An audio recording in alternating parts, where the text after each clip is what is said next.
어느 곳에 아주 귀한 효자 아들이 있었습니다. 따뜻한 봄이 돌아오자 어머니를 위해서 세계 여행을 주선했습니다. 세상에서 가장 아름답다고 하는 스위스를 다녀오도록 그렇게 준비를 하고 어머니를 배웅했습니다. 기대에 찬 어머니는 비행기를 타고 손을 흔들며 떠났습니다.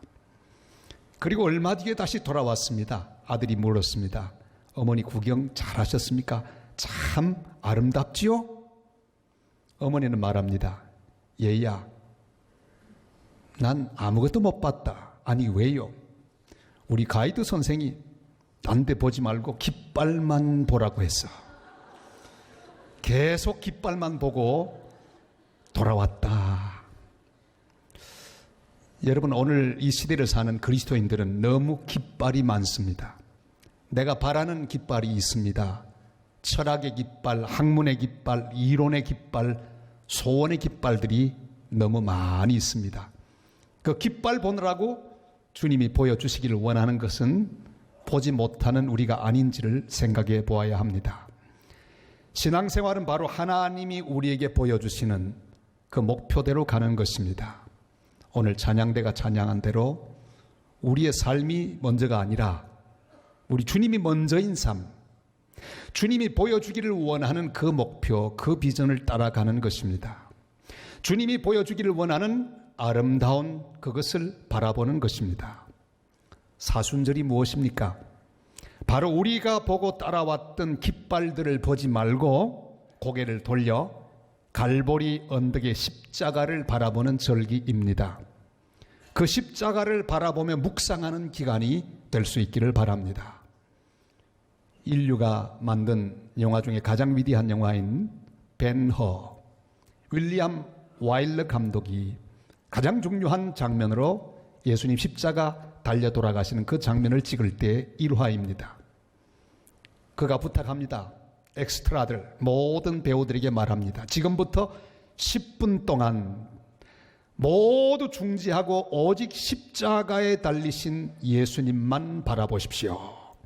일제히 모든 엑스트라들, 배우들은 십자가를 보기 시작했습니다.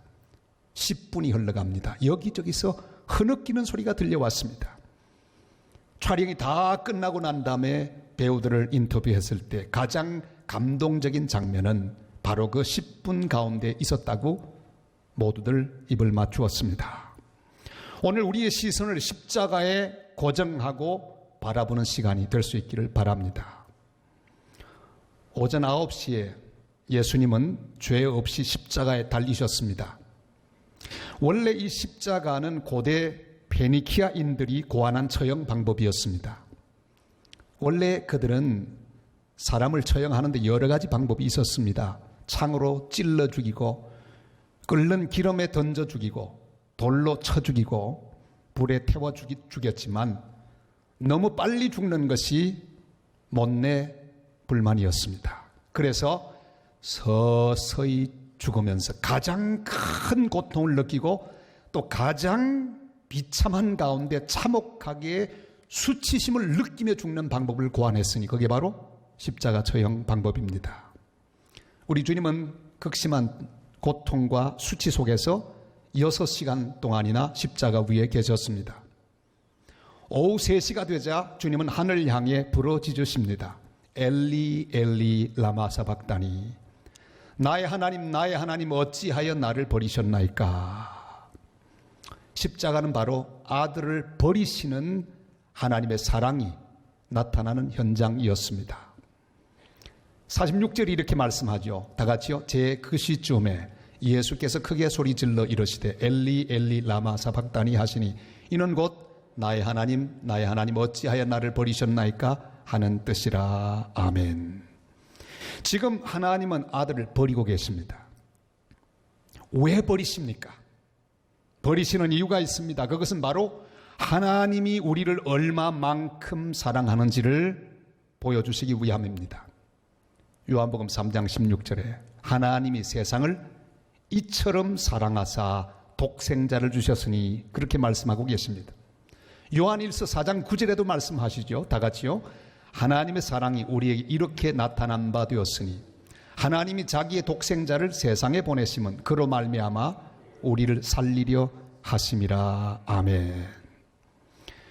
갈보리 십자가를 지난 주간에 계속 묵상했습니다. 주님, 늘 생각하는 그 십자가가 아니고 습관적으로 되뇌는 십자가가 아니고 주님 십자가 사랑 알게 하옵소서 기도하며 묵상하는데 저에게 십자가가 저울이 되어 다가왔습니다. 저울 중에도 양팔 저울, 이게 바로 양팔 저울입니다.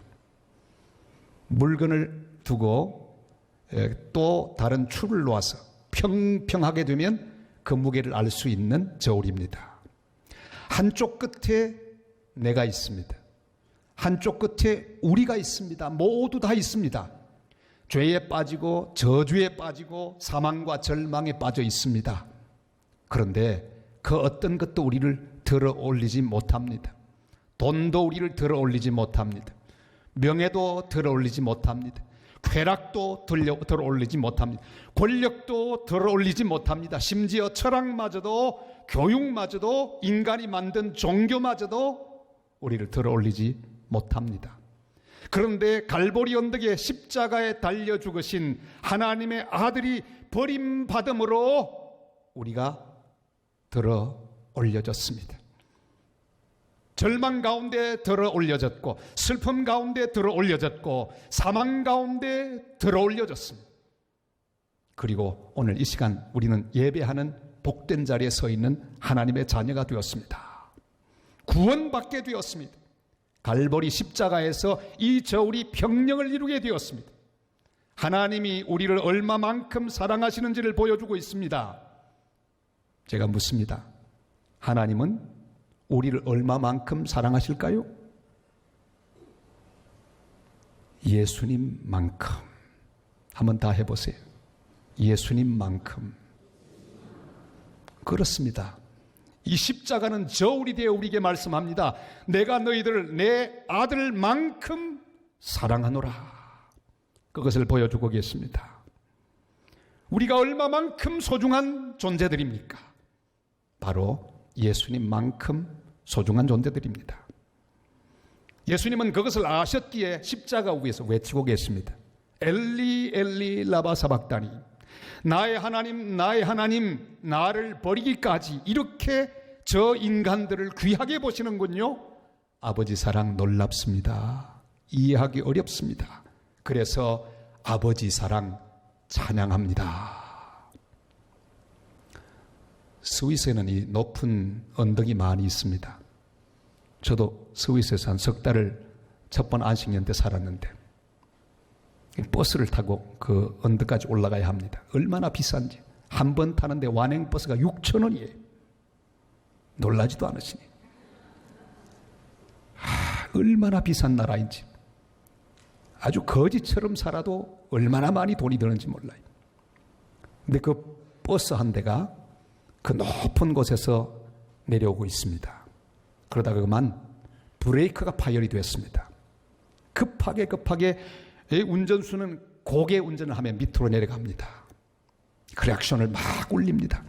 그런데 마침 밑에 보니까 일군의 아이들이 놀고 있습니다. 큰일 났습니다. 저 아이들 빨리 도망가야 될 텐데 막 누릅니다.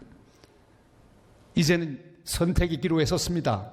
그대로 가다가는 아이들이 죽고 만약에 방향을 바꾸어 핸들을 꺾으면 승객들이 다 죽습니다. 고민합니다.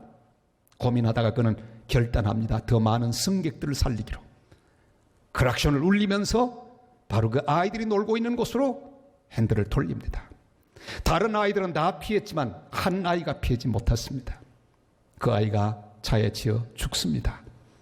차를 멈춘 이 운전수는 울면서 그 아이 곁으로 갑니다. 안고 눈물을 흘립니다. 많은 승객들이 손가락질하며 운전수를 향해 비난의 화살을 쏩니다. 그리고 온갖 심한 말을 다 합니다. 그때 한 사람이 나타났습니다. 그리고 이렇게 말합니다. 여러분들 그렇게 하지 마십시오. 지금 품에 안고 있는 저 아이는 바로 저 운전수의 외아들입니다. 하나님 아버지는 우리를 살리기 위해 외아들을 버리셨습니다. 우리를 사랑하시기 때문입니다.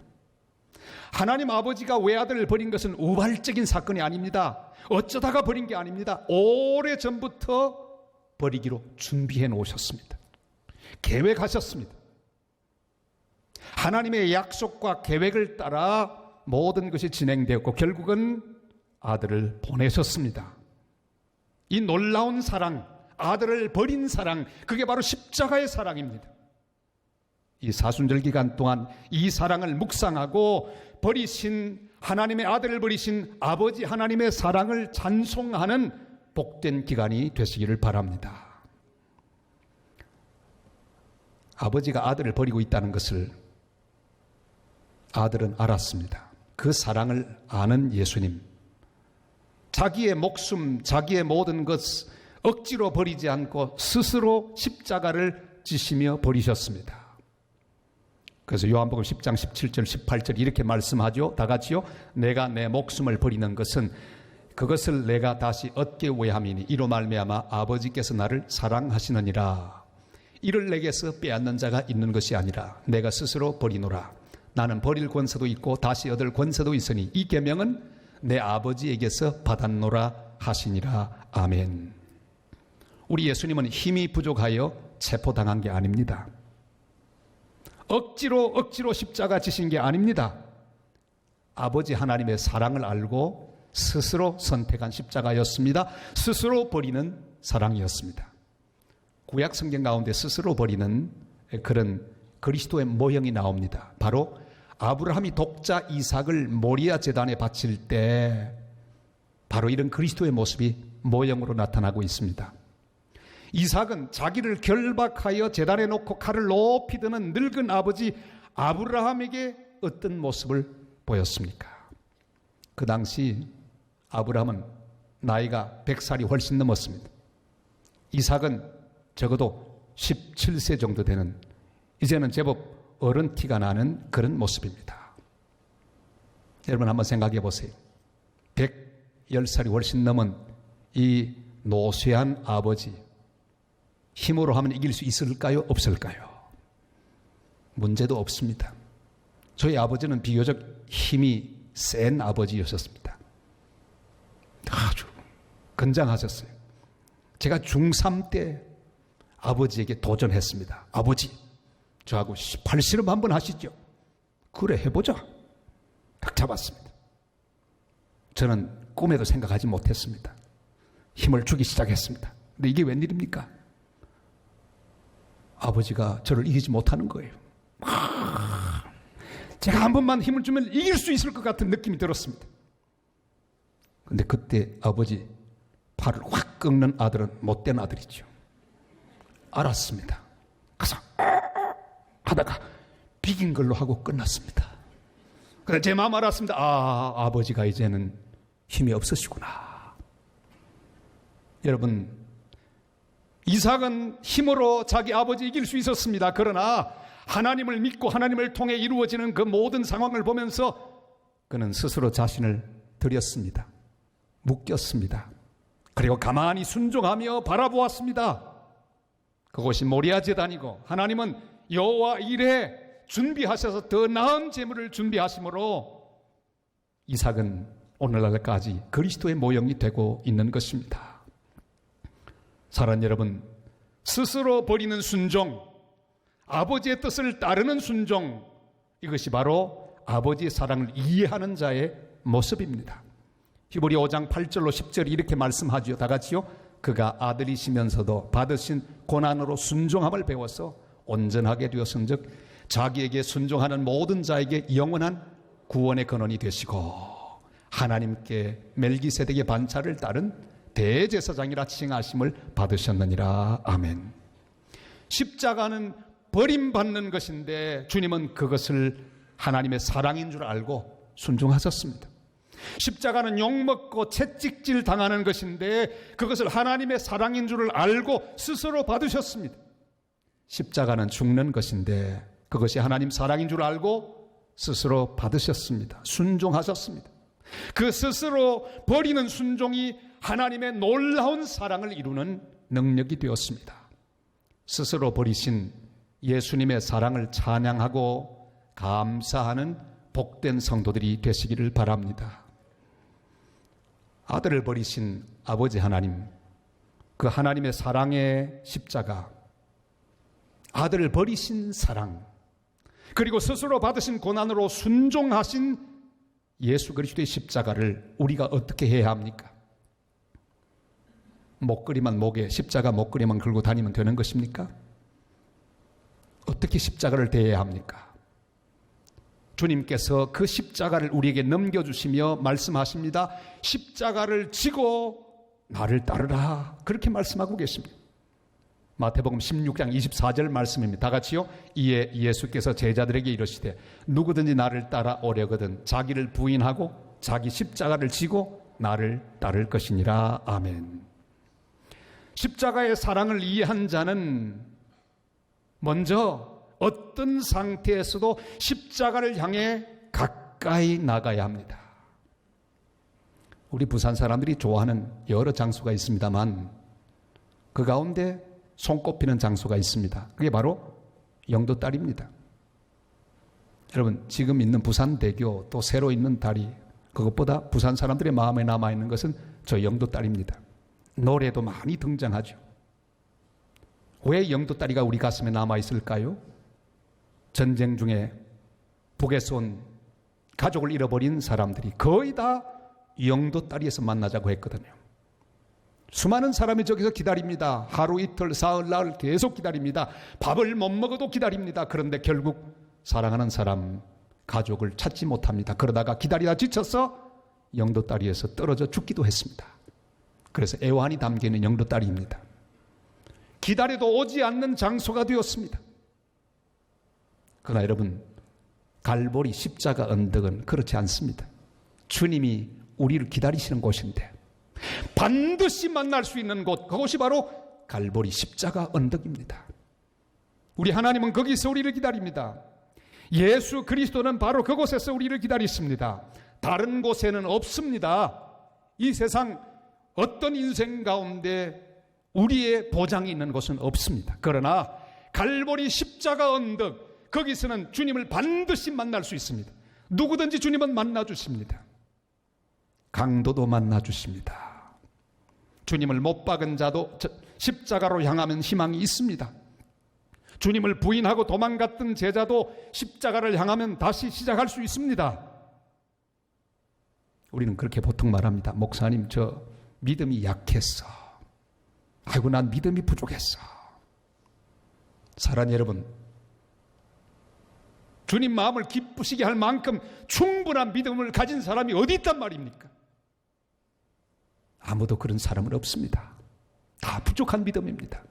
영국의 신학자 라이트 교수는 작은 믿음, 큰 하나님이라는 책에서 말합니다. 예수 그리스도를 따를 때 중요한 것은 우리의 위대한 믿음이 아니라 위대하신 하나님에 대한 우리의 믿음이 중요하다 그랬습니다. 여러분, 믿음이 위대하지 않아도 좋습니다. 만약에 하나님께서 우리 믿음을 보시고 순도 100%라 응답하신다면 응답받을 사람 누가 있겠습니까? 어디 한번 보자. 너 순도 99% 안 돼. 70% 안 돼, 부족해. 50% 안 돼, 부족해. 넌 20%밖에 안 되는구나. 안 돼, 부족해. 우리 하나님 그러지 않으십니다. 겨자씨 하나만한 믿음이 있더라도 주님을 향하여 갈보리 십자가를 향하여 우리가 나아가기만 한다면 연약한 믿음이라도 주님은 기다리시고 우리의 손을 잡으시고 우리를 품에 안으시며 우리를 새롭게 하여 주실 것을 우리는 믿습니다. 그것이 바로 십자가입니다. 우리는 믿음이 연약한 자입니다. 제자들도 주여 우리의 믿음 없는 것을 도와주소서 하고 그렇게 기도하지 않았습니까? 아니, 제자들 주님 직접 보면서 주님 말씀 들으며 주님의 기적을 보며 같이 있던 그들도 믿음이 부족했습니다. 하물며 우리의 믿음은 얼마나 부족할까요? 그러나 중요한 것은 약한 믿음 그대로 위대하신 하나님 크신 은혜 주님 앞으로 십자가를 향해 달려가는 것입니다. 주님은 십자가에서 기다리십니다. 너 배반당했느냐? 나도 당했다. 이리 오너라. 무시당했느냐? 나도 무시당했다. 이리 오너라. 가난하냐? 나도 가난한 집에 태어나서 가난 가운데 살았다. 이리 오너라. 억울하냐?